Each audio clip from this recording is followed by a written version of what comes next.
What exactly is ROS and why do so many people use it for robotics? Let's find out.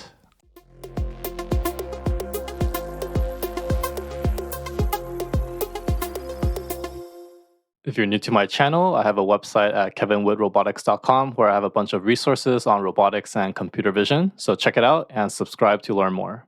So ROS stands for Robot Operating System. It's not actually an operating system, but rather a framework that allows you to use different tools and libraries for robotic systems.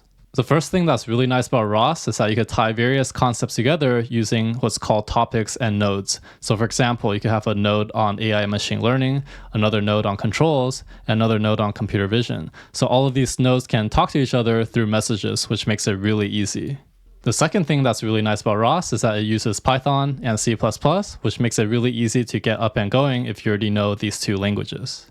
So the last reason why I really like ROS is that it has things like gazebo and RViz simulation environments that allow you to test your robot, and you can easily go from simulation to real hardware with just a few changes. So if you're new to ROS and would like to learn more, go ahead and check out my ROS 2 tutorial playlist on my channel. So if you found this video helpful, give a like and subscribe, and I'll see you in the next one.